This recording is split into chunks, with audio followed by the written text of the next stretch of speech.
Everyone, welcome to my new video. कैसे हो आप सब? उम्मीद है सब बढ़िया होंगे। आज की इस वीडियो में बात करने वाले हैं कि बहुत ही मोस्ट कंफ्यूजिंग क्वेश्चन आ रहा है कि हमें एक्यूरेसी पे वर्क करना चाहिए या फिर स्पीड पे। देखिए, एग्जाम में दोनों चीज़ों को साथ में लेकर चलना होगा, एक्यूरेसी को भी और स्पीड को भी, क्योंकि एक्यूरेसी के बिना स्पीड कुछ भी नहीं है। और अगर स्पीड नहीं होगी, एक्यूरेसी पे ही सिर्फ काम करोगे तब भी कुछ नहीं होगा, क्योंकि कट ऑफ आज के टाइम में कट ऑफ इतनी हाई जा रही है कि आपको स्पीड से भी चलना पड़ेगा और साथ में एक्यूरेसी भी मेंटेन करनी होगी। बट जो बिगनर्स हैं, जो क्विज दे रहे हैं या फिर मॉक्स वगैरह लगा रहे हैं, तो उन्हें मैं यही बोलूँगी कि सबसे पहले आप सिर्फ एक्यूरेसी पे वर्क कीजिए। अभी एग्ज़ाम में बहुत ज़्यादा टाइम है, ठीक है? तो आप स्पीड को धीरे धीरे इंक्रीज कर लेना। अगर आप एक्यूरेसी पे काम करोगे ना, तो स्पीड खुद ब खुद इंक्रीज होती जाएगी।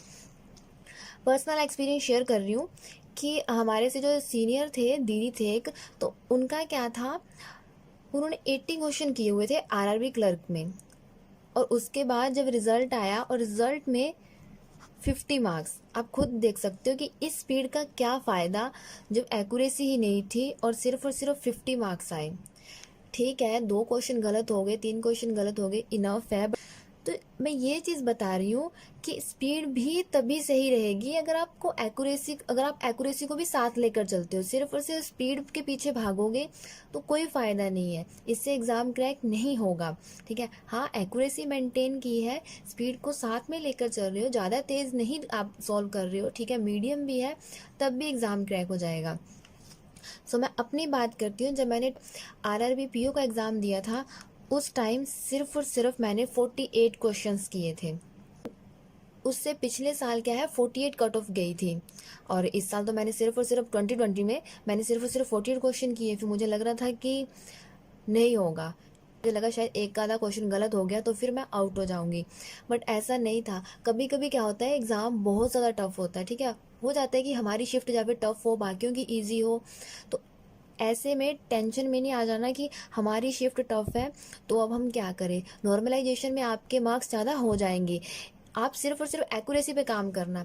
उस टाइम मैंने सिर्फ 48 क्वेश्चन किए थे, बट जब रिजल्ट आया तो मेरे मार्क्स 54 थे।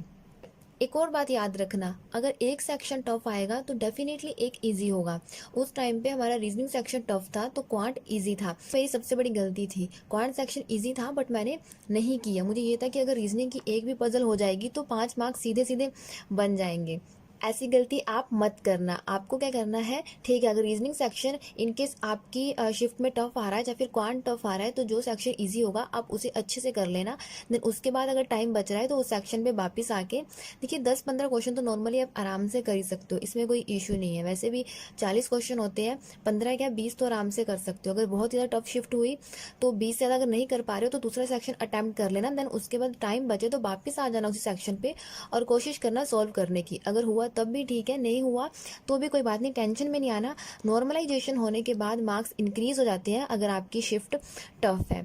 और जैसे हम एनालिसिस देख के जाते हैं कि जो फर्स्ट वाली शिफ्ट थी उनमें बच्चों ने 60 क्वेश्चन किए हैं या फिर 65 किए हैं, तो ऐसी गलती कभी नहीं करना है। जब भी आप एग्ज़ाम देने जाओगे तो आप एनालिसिस ज़रूर देखो, टीचर्स का देखो कि वो लोग क्या बता रहे हैं, कि इस तरीके से पजल आई हुई थी, सर्कुलर बेस्ड थी या फिर ऐसी थी। बस कमेंट सेक्शन देखने की कोई भी ज़रूरत नहीं है, क्योंकि फालतू में टेंशन क्रिएट होती है। वहाँ पे तो आप देख लोगे कि हाँ, बहुत ज़्यादा इजी है कि बच्चों ने 65 क्वेश्चन किए हैं, ठीक है, 80 में से पीओ के लिए। और जब अपनी शिफ्ट में बैठोगे, इन केस वो टफ आ गई, तो वहाँ पे क्या है, दिमाग प्रेशराइज तो ऑलरेडी होता ही है, ठीक है, कि बहुत ज़्यादा प्रेशर होता है। तो एक और टेंशन होने लगती है कि बाकियों ने इतने क्वेश्चन अटैम्प्ट किए हैं और मेरे तो 48 ही हैं या फिर 50 ही हैं, तो मेरा तो सिलेक्शन होगा ही नहीं है, मैं तो पहले ही आउट हो जाऊंगा या फिर हो जाऊंगी। तो इस चीज़ को बिल्कुल अवॉइड करना।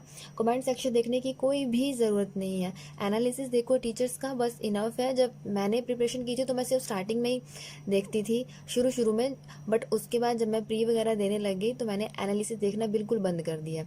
मुझे ये था कि हाँ, मैंने प्रिपरेशन की है, मॉक्स वगैरह लगाए हुए हैं, तो कोई बात नहीं, जो होगा देख लूँगी। वहाँ पे कमेंट सेक्शन को मैं कभी भी नहीं ओपन करती थी, कि इससे क्या है, एक अलग ही टेंशन क्रिएट हो जाती है।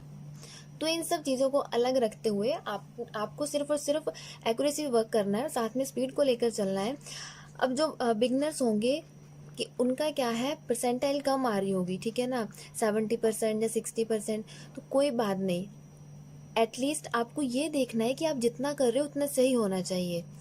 अगर आपने आरआरबी पीओ का मान लो आप मॉक लगा रहे हो, 80 में से अगर आपने सिर्फ और सिर्फ 40 क्वेश्चन ही किए हैं, तो आप ये देखो कि 40 क्वेश्चन सही है ना, आपके कितने मार्क्स आ रहे हैं आप ये देखो, आपकी कितनी एक्यूरेसी आप ये देखो। ये मत देखो कि 80 में से सिर्फ और सिर्फ आप 50% ही अटेम्प्ट कर पाए हो। और जब आपके 40 आएंगे तो धीरे धीरे जब एक्यूरेसी होगी तो एक अलग कॉन्फिडेंस बिल्ड हो जाएगा, और उसके साथ क्या है 40 से धीरे धीरे बढ़ जाएंगे 50, 55, 60। तो बिल्कुल ऐसी गलती नहीं करना है कि आपको स्पीड के पीछे भागना है, आपको पहले एक्यूरेसी पे वर्क करना है, देन उसके बाद आपकी स्पीड धीरे धीरे इंक्रीज हो जाएगी। जैसे जैसे मैंने कुछ कुछ बातें रीजनिंग के लिए शेयर की हुई हैं, आपको डिस्क्रिप्शन में लिंक मिल जाएगा कि पजल सॉल्व करने के लिए किन किन बातों का ध्यान रखना है। सेम एज इट मैंने क्वांट के लिए भी कुछ कुछ चीज़ों को याद रखने के लिए बोला है, ठीक है, तो उसका भी डिस्क्रिप्शन में लिंक मिल जाएगा, आप देख लेना, जिससे क्या है आपकी स्पीड इंक्रीज हो जाए, आपको हेल्प मिल जाए, आपका टाइम वेस्ट होने से बच जाए। तो मैंने ऐसी कुछ बातें शेयर किया, आप वीडियो को देख लेना, डिस्क्रिप्शन में दोनों वीडियोस का लिंक मिल जाएगा, और आई बटन में आपको क्वांट की वीडियो शो हो रही होगी, आप उस वीडियो को भी देख लेना। डिस्क्रिप्शन में भी सेम वीडियो का लिंक है, ताकि आपको पता लग जाए कि किस तरीके से टाइम को ज़्यादा से ज़्यादा बचाना है, सेव करना है, और स्पीड फिर खुद ब खुद ही इंक्रीज़ हो जाएगी।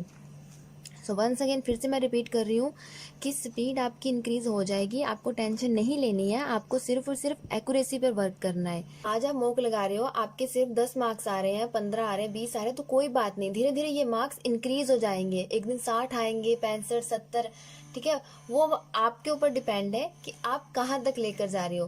पर जब एक्यूरेसी वर्क करोगे तो कोई बात नहीं, अगर एग्जाम टफ भी हुआ तो नॉर्मलाइजेशन में आपके मार्क्स इंक्रीज हो जाएंगे, बट अगर आप स्पीड के पीछे भागोगे तो वहां पे नॉर्मलाइजेशन भी कुछ नहीं कर पाएगी, क्योंकि अगर नेगेटिव मार्किंग में ज्यादा मार्क्स कट जाएंगे तो फिर नॉर्मलाइजेशन भी आपके कट ऑफ क्रैक करने में हेल्प नहीं कर पाएगी। एक और चीज, 2021 में मैंने सिर्फ और सिर्फ 60 क्वेश्चन किए थे, ठीक है, और वहां पे भी मेरे आई थिंक 64 मार्क्स हैं नॉर्मलाइजेशन के कारण, ठीक है। तो फिर से बात कर रही हो, एक्यूरेसी पे ध्यान देना, स्पीड धीरे धीरे खुद ब खुद इंक्रीज हो जाएंगी। आई होप कि अब सभी का डाउट क्लियर हो चुका है कि किस चीज़ पे ज़्यादा वर्क करना है। एक्यूरेसी एक ऐसी चीज़ है कि पॉइंट पॉइंट का फर्क पड़ता है एग्जाम क्रैक करने के लिए। इस साल सिर्फ अपने ग्रुप में मैं ही एक ऐसी लड़की थी जिसने सिर्फ और सिर्फ 90 क्वेश्चन अटेम्प्ट किए थे मेंस में, और मेरे साथ की जितनी भी लड़कियां थी सभी ने 100+ अटेम्प्ट किए थे। मुझे इतना पता था कि अगर मेरे इतने ही क्वेश्चन से ही हुए जितना मैंने किया हुआ है, एक एक दो दो क्वेश्चन अगर गलत हो भी गए तब भी कोई बात नहीं है, मतलब मेरे अच्छे स्कोर आ जाएंगे।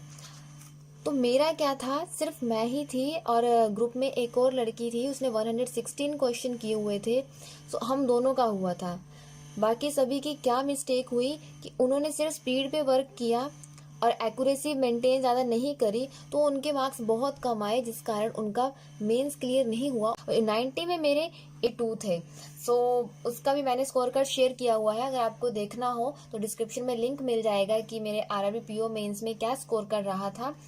सो ये थे मेरे मार्क्स को बताने का यही रीजन है कि एक्यूरेसी कितना इंपॉर्टेंट रोल प्ले करती है। तो देखिए, अगर एग्जाम क्रैक करना है ना तो आपको एक्यूरेसी पे वर्क करना होगा। और फ्रेंड थी, उसने कहा कि आप जिस तरीके से एक्यूरेसी पे वर्क करते हो, मैंने उसी चीज को दिमाग में रखा कि मुझे भी एक्यूरेसी पे ही काम करना है। कम अटेम्प्ट हुए तो कोई इशू नहीं है। देन उसके बाद वो इंटरव्यू देने भी गई, बट उसका फाइनल सिलेक्शन नहीं हो पाया, सिर्फ और सिर्फ 1 मार्क्स से रह गई। चलो, होप फॉर कि आगे उसका हो जाए, जो भी एग्जाम दे वो।